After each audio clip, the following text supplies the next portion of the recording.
We're right in that transition from a winter market to a spring market, and we're definitely starting to see things picking up. Here are 5 things you should know about the Central Iowa real estate market. Trend number 1, we're seeing more homes come on the market.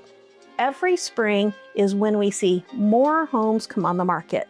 And this spring, we're up about 19% as compared to January of 2025. Trend number 2, with all of this extra inventory available, it's giving buyers more confidence.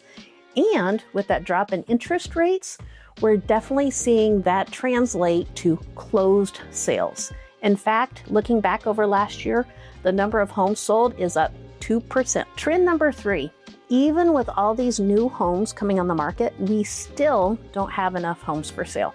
Let's take a look at the data. As of January of 2026, we had 132 homes for sale here in Story County. If you go all the way back to 2018, we had 331 homes for sale, which means we have a gap of 199 homes.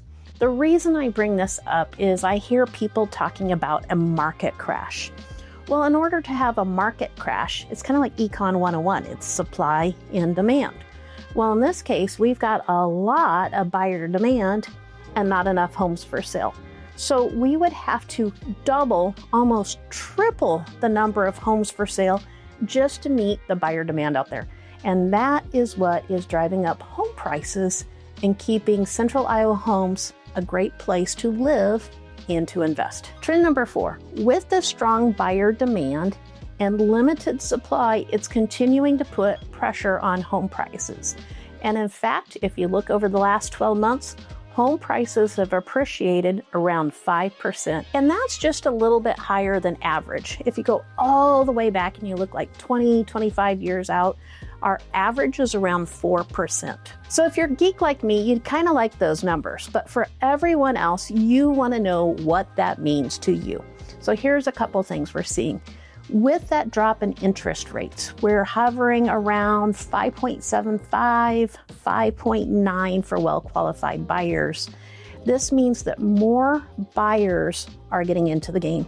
And in fact, we are seeing more first-time home buyers. It's really exciting to start seeing young homeowners coming in that are excited about entering and getting that first home. So another thing we are seeing is people who have lived in their home for 20, 30, 40 years, they're thinking about downsizing. And maybe that means they're moving into an assisted living community. Maybe it means they're moving out of state to be closer to family, or maybe they just want something a little bit smaller, a little bit easier to take care of. For many of these people, this decision takes a very long time. 6 months, 12 months, 2 years, 5 years. It's a long window. But what it means for most people is as these people decide to make a move, what we're going to see is more homes coming on the market. So another thing that we're seeing is that move-up buyers are willing to pay a price premium. I'll give you an example. Let's say we've got 2 identical homes.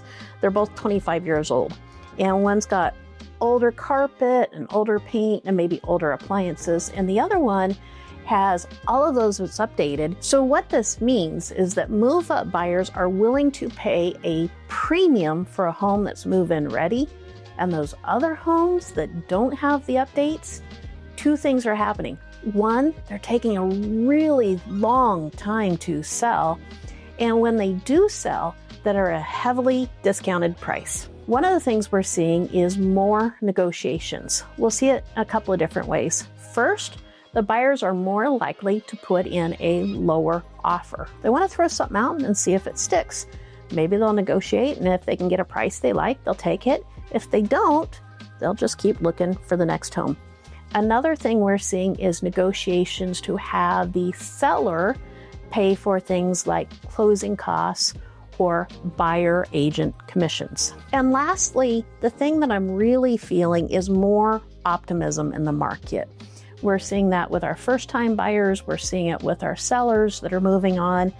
We just feel like COVID's a thing in the past. This is our new future. People are confident with their jobs. Those interest rates are going down, and people are sitting down and they're making that long-term plan. And it's just giving people confidence that when they're moving ahead, they're making a smart choice. So there you have it, folks. That's an overview of the Central Iowa real estate market and what it means for you, whether you're buying or selling, or you're just curious about what's going on in the market. My name is Misty Metchke. I'm a realtor with Hunsaker & Associates, and I'm here to answer all of your real estate questions. Thanks. Have a good one.